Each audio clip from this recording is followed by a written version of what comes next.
পশ্চিমবঙ্গের জনগণনার 2027-এর self ইনামোরেশন finally চালু হয়ে গেছে। সময় নষ্ট না করে আসুন দেখে নিই কিভাবে সেলফ ইনামোরেশন করবে। প্রথমেই আমরা গুগল ক্রোমটিকে ওপেন করে নেব। সেখানে গিয়ে লিখব se.census.gov.in। এই ওয়েবসাইটটিকে ওপেন করে নেব। তারপর এখানে এসে আমাদেরকে স্টেট সিলেক্ট করতে হবে। সেখানে আমরা সিলেক্ট করে নিলাম ওয়েস্ট বেঙ্গল। এটা নোটিশটিতে ওকে করে এবার আপনি আপনার হাউসহোল্ডের হেড অফ দ্য ফ্যামিলি যিনি আছে তার নাম লিখবেন। তারপর আপনি আপনার ইমেল আইডি দিতে পারেন, যেটা অপশনাল, না দিলেও চলবে। তারপর আপনার 10 অঙ্কের মোবাইল নাম্বারটি দিতে হবে। তারপর এখানে দেখতে পাচ্ছেন ক্যাপচাটি আমাদেরকে ফিল আপ করে নিতে হবে এবং গেট ওটিপিতে ক্লিক করতে হবে। ওটিপিটি সাকসেসফুলি ইনপুট করার পর আপনি আপনার ভাষাটি সিলেক্ট করবেন এবং আবার ক্যাপচাটি দিবেন, দেন ভেরিফাই ওটিপিতে ক্লিক করবেন। ওটিপি ভেরিফাই হলেই এখানে কিছুক্ষণ লোড নিলেই এখানে ওকেতে ক্লিক করবেন। এবার দেখুন এখানে 6টি স্টেপ দেওয়া হয়েছে। একটি হচ্ছে স্থানের বিবরণ, একটি হচ্ছে গৃহের বিবরণ, একটি হচ্ছে সাধারণ তথ্য, সুযোগ সুবিধা, পরিসম্পদ, আর লাস্টে সাবমিট করার অপশন। এখানে আপনার রাজ্যটি অটোমেটিক সিলেক্ট করা আছে, যেটা প্রথমে সিলেক্ট করেছিলেন। এবার আপনার জেলাটি সিলেক্ট করে নিন। জেলাটি সিলেক্ট করার পর এবার আপনার পিনকোডটি দিন। পিনকোডটি দেওয়ার পর এখানে আপনি আপনার গ্রামের নামটি দিবেন। গ্রামের নাম দেওয়ার পরেই দেখুন এখানে স্থানটি শনাক্ত করা হয়েছে, ওকে করুন। এবার আপনার দেখুন এখানে চলে এসছে গ্রামের ম্যাপ। এবার গ্রামের ম্যাপটিকে জুম করুন, আপনার বাড়িটি সিলেক্ট করুন। আমার বাড়িটি এখানে আছে। বাড়িটিকে সিলেক্ট করার পর এখানে আপনার অবস্থানটা নিশ্চিত করুন। এবার সেভ করুন এবং পরবর্তী পর্যায়ে এগিয়ে যানে ক্লিক করুন। তারপর দেখুন এখানে আমার সমস্ত ডিটেলস চলে এসছে। সবকিছু ঠিক থাকলে হ্যাঁতে ক্লিক করে এগিয়ে যান। তারপর অপশন নাম্বার 2 এ চলে এসছে গৃহের বিবরণ, মানে আপনার বাড়ি কি দিয়ে তৈরি, কিভাবে তৈরি, সবকিছু চলে এসছে। এখানে প্রথম অপশনটিতে দেওয়া আছে সেন্সাস গৃহের মেঝের উপাদান কি, মানে আপনার বাড়ির যেটা মেঝে আছে কি দিয়ে তৈরি, মাটি দিয়ে, বাঁশ দিয়ে, পোড়াইট দিয়ে। আমাদেরটা সিমেন্ট দিয়ে তৈরি, আমরা সিমেন্টে ক্লিক করব। তারপর দেওয়া আছে সেন্সাস গৃহের দেওয়ালের প্রধান উপাদান কি, মানে প্রধান উপাদান কি দিয়ে তৈরি, আপনার যেটা বাড়ির দেওয়াল আছে মাটি দিয়ে তৈরি, না বাঁশ দিয়ে তৈরি, না টিন দিয়ে তৈরি, সেটা আপনার মতন আপনার ইচ্ছা হিসেবে দিবেন। যদি আপনার দেওয়ালের বাড়ি থাকে তাহলে পোড়াইট দিতে পারেন। তারপর সেন্সাস গৃহের ছাদের উপাদান কি, মানে আপনার যেটা বাড়ি আছে আপনার বাড়ির ছাদটা খড় বা টিন বা অন্য কিছু দিয়ে তৈরি, সেটা দিবেন। যদি দেওয়ালের হয় তাহলে সেটাতে আপনি কংক্রিট দিতে পারেন। তারপর আপনার বাড়ির গৃহের বর্তমান অবস্থা কেমন, মানে যদি ভালো থাকে তাহলে ভালো, যদি বাসযোগ্য থাকে, যেমন ধরে নিন যে আপনার বাড়িটা কিছুটা ভাঙা আছে কিন্তু বসবাস করা যাবে, তাহলে বসবাসযোগ্য দিতে পারেন। আর যদি আপনার বাড়িটা ভাঙাচোরা হয়, যেটাতে থাকা খুব রিস্কি হবে, তাহলে সেটাতে ক্ষতিগ্রস্ত দিতে পারেন। ভালোতে ক্লিক করার পর সেভ করুন এবং পরবর্তী পর্যায়ে এগিয়ে জানে ক্লিক করবেন। সবকিছু সঠিক থাকলে হ্যাঁ অপশনে ক্লিক করুন। তারপর দেখুন 3 নম্বর অপশনটি শুরু হয়ে গেছে, যেটি হচ্ছে সাধারণ তথ্য, মানে আপনার বাড়ির সদস্য সংখ্যা কয়জন, কে কি আছে সব দিতে হবে। এখানে প্রথমেই আছে এই পরিবারে নিয়মিতভাবে বসবাসকারী সদস্যর মোট সংখ্যা কয়জন। এখানে মনে রাখবেন যে আপনার বাড়িতে কয়জন রেগুলার বসবাস করে এবং এখানে বাচ্চার সংখ্যাটাও ধরতে হবে। তাহলে যেটা আছে সেটা ক্লিক করলাম। তারপর বাড়ির প্রধানের নাম দেওয়া আছে। বাড়ির প্রধানের নামটা অলরেডি যেহেতু প্রথমে দিয়ে রেখেছেন ওই জন্য ডিফল্টে সিলেক্ট করা আছে। তারপর এখানে আপনাকে আপনার বাড়ির প্রধানের যেটা মাতৃভাষা আছে সেটা সিলেক্ট করতে হবে। আমাদের মাতৃভাষা বাংলা, আমরা বাংলা সিলেক্ট করলাম। তারপর বাড়ির প্রধানের লিঙ্গ সিলেক্ট করার পর এখানে আপনাদেরকে জাতি সিলেক্ট করতে দেওয়া হয়েছে। দেখুন জাতি অনেক ধরনের হয়, কিন্তু এখানে মেনলি দেওয়া আছে এসসি এবং এসটি। সেটা যদি আপনার না থাকে তাহলে অন্যান্যতে সিলেক্ট করুন। তারপর নেক্সট স্টেপে এগিয়ে যান। এখানে দেওয়া আছে গৃহের মালিকানার বিবরণ, মানে আপনি আপনার নিজের বাড়িতে থাকেন না ভাড়া বাড়িতে থাকেন কিন্তু আপনার নিজের বাড়ি আছে, বা ভাড়া বাড়িতে থাকেন কিন্তু আপনার নিজের বাড়ি নাই।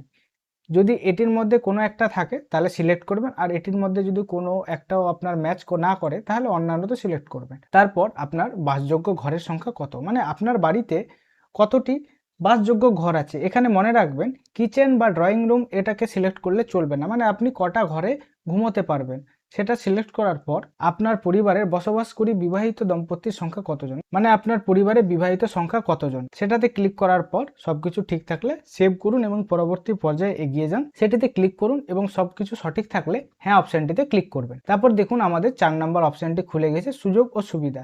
এখানে বলছে প্রথম অপশনটিতেই যে পানীয় জলের প্রধান উৎস কি, আপনার বাড়িতে যে জলটা আসে সেটা প্রধান উৎস কোথা থেকে আসে, কুয়ো থেকে আসে না হ্যান্ডপাম্প থেকে আসে, না টিউবওয়েল থেকে আসে, না ঝর্ণার জল, না নদী থেকে নিন। আমাদের সাধারণত টিউবওয়েল বা বোরহোল আছে। তারপর নেক্সট অপশনটিতে যাব যে পানীয় জলের উৎস কোথা থেকে, মানে আপনার পানীয় জলটা যেটা বোরহোলটা বা টিউবওয়েলটা বসানো আছে সেটা বাড়ির মধ্যে আছে, না বাড়ির বাইরে আছে, না বাড়ি থেকে দূরে আছে।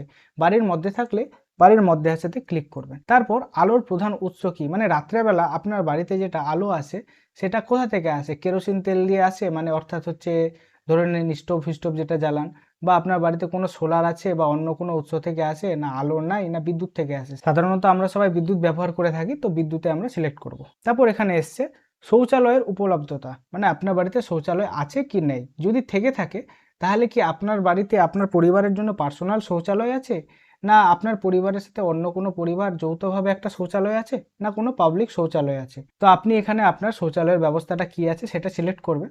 তারপর আপনার শৌচালয়ের ধরন সিলেক্ট করবেন। তারপর নেক্সট স্টেপে আসবেন যে আপনার বাড়িতে যেটা বজ্র জল আছে সেটা কিভাবে নিকাশ হয়, আপনার ড্রেন আছে না ড্রেন নাই, বা আপনার খোলা ড্রেন আছে। তো আমাদের যেহেতু ড্রেন নাই, সাধারণত ড্রেন পৌরসভা এলাকায় থেকে থাকে, তাহলে আমাদের ড্রেন নাই সেটা সিলেক্ট করতে হবে। তারপর আপনার বাড়ির মধ্যে কোনো স্নানের ব্যবস্থা আছে কি না, যদি না থাকে তাহলে নাতে সিলেক্ট করবে, আর যদি থাকে তাহলে আপনার ঘরে আছে না ঘরের বাইরে আছে বা ছাদবিহীন আছে সেটা সিলেক্ট করে নেবেন। তারপর এর পরের স্টেপে আমাদেরকে দেখিয়েছে যে আমরা যে রান্না করি সেটা কিসে রান্না করি, এলপিজি গ্যাস ট্যাস আছে কি না। যদি রান্নাঘরে এলপিজিতে আপনার কানেকশন থাকে তাহলে এলপিজিতে ক্লিক করবেন, আর যদি না থাকে বা ঘরের বাইরে থাকে বা বাড়িতে রান্না হয় না সেরকম আপনার হিসাবে একটা অপশন সিলেক্ট করে নেবেন। তারপর রান্নার ব্যবহৃত প্রধান জ্বালানি জিজ্ঞেস করেছে। জ্বালানি হচ্ছে আপনি যে রান্না করছেন তো সেখানে প্রধান হিসাবে কোন জ্বালানি ব্যবহার করছেন, এলপিজি/পিএনজি সিলেক্ট করব। তারপর সবকিছু ঠিক থাকলে সেভ করুন এবং পরবর্তী পর্যায়ে এগিয়ে যান এটাতে ক্লিক করব এবং সব চেক করে হ্যাঁ অপশনটিতে ক্লিক করব। এবার 5 নাম্বার স্টেপটিতে দেখুন চলে এসছে পরিসম্পদ, মানে আপনার বাড়িতে কি কি আছে। এটা রেডিও ও ট্রানজিস্টার, আপনার বাড়িতে রেডিও বা ট্রানজিস্টার আছে না, না যদি থাকে তাহলে আপনার বাড়িতে সাধারণ রেডিও সেট আছে, না মোবাইল বা স্মার্টফোন আছে, না অন্য কোনো যন্ত্র আছে, এটিতে ক্লিক করতে হবে। মোবাইল আছে যেহেতু তাহলে মোবাইলে আমি ক্লিক করলাম। তারপর বলছে যে আপনার বাড়িতে টেলিভিশন আছে কিনা, যদি থাকে তাহলে সেটাতে কি শুধু দূরদর্শনের কানেকশন আছে, না আপনি ডিটিএইচ বা ডিশ টিভি যে কিছু ব্যবহার করেন, না কেবলের সংযোগ আছে, আর যদি অন্যান্য কোনো সংযোগ থাকে তাহলে অন্যান্যতে ক্লিক করতে পারেন। তারপর নেক্সটে আসছি ইন্টারনেটের উপলব্ধতা, ইন্টারনেট আপনারা ব্যবহার করেন কিনা, যদি ব্যবহার করেন তাহলে কোথায় ব্যবহার করেন। আমরা সাধারণত ইন্টারনেট মোবাইল বা স্মার্টফোনে ব্যবহার করে থাকি, সেটা অপশনটা সিলেক্ট করলাম।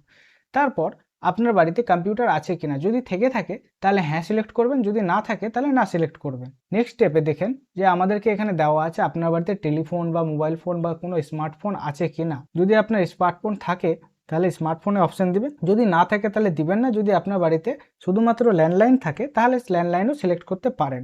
এবার নেক্সটে চলে এসছে যে বাড়িতে কোনো প্রকার সাইকেল, স্কুটার, মোটর সাইকেল কিছু আছে কিনা সেটা সিলেক্ট করবেন, যে আপনার বাড়িতে কি আছে সেটা সিলেক্ট করার পর আপনার বাড়িতে 4 চাকা বা মোটর ভ্যান আছে কিনা, যদি থেকে থাকে তাহলে হ্যাঁ করবেন, যদি না থাকে তাহলে না করবেন। এবার সবচেয়ে ইম্পর্টেন্ট যেটি আছে সেটি হচ্ছে পরিবারটি প্রধানত কোন খাদ্যশস্য গ্রহণ করে থাকে। আমরা যেহেতু বাঙালি তো আমরা সাধারণত ভাত খেয়ে থাকি, তাহলে আমরা ধানজাত দ্রব্যতে ক্লিক করব। তারপর মোবাইল নাম্বার আছে যেটা অলরেডি ডিফল্ট দেওয়া আছে, যেটা আমি প্রথমেই দিয়েছিলাম। তারপর সেভ করুন এবং পরবর্তী পর্যায়ে এগিয়ে জানে ক্লিক করুন, আর সবকিছু সঠিক থাকলে হ্যাঁ অপশনটিতে ক্লিক করবেন। তারপর দেখুন আমাদের 6 নাম্বার স্টেপটি চলে এসেছে প্রিভিউ করুন এবং নিশ্চিত করুন। এটা আমরা পুরোটা দেখে নেব যে সবকিছু সঠিক আছে কিনা। সবকিছু সঠিক থাকলে ড্রাফট হিসাবে একবার সেভ করে নেবেন। এবার সবকিছু সঠিক থাকলে নিশ্চিত করুন এবং সাবমিট করুনে ক্লিক করবেন। এবার দেখুন আপনার কাছে আবার এক্সট্রা ভাবে কনফার্মেশন চাওয়া হচ্ছে যে সবকিছু ঠিক আছে কিনা। সবকিছু ঠিক থাকলে অবশ্যই হ্যাঁতে ক্লিক করবে। এবার দেখুন সাকসেসফুলি সাবমিট করার পর আপনার মোবাইল বা ল্যাপটপে এরকম ভাবে একটি পপআপ আসবে যে সফলভাবে জমা হয়েছে এবং আপনাকে এখানে একটি নাম্বার দেওয়া হবে। এই নাম্বারটি অতিরিক্ত ইম্পর্টেন্ট, কারণ 16 তারিখে যখন বিএলও স্যাররা গ্রাউন্ড ভিজিট করবে তখন তাদেরকে এই নাম্বারটি দিতে হবে। তার জন্য আপনি যদি মোবাইলে ফর্মটি ফিল আপ করেন তাহলে একটি স্ক্রিনশট নিয়ে নেবেন, এবং আপনি যদি ল্যাপটপে ফিল আপ করেন তাহলে এটির একটি পিডিএফ সেভ করে আপনার কাছে রেখে দিন। আপনারা কারা কারা সেলফ ইনামোরেশন করলেন অবশ্যই কমেন্টে জানাবেন। ভিডিওটি ভালো লাগলে লাইক করুন এবং আমাদের চ্যানেলটিকে অবশ্যই সাবস্ক্রাইব করুন।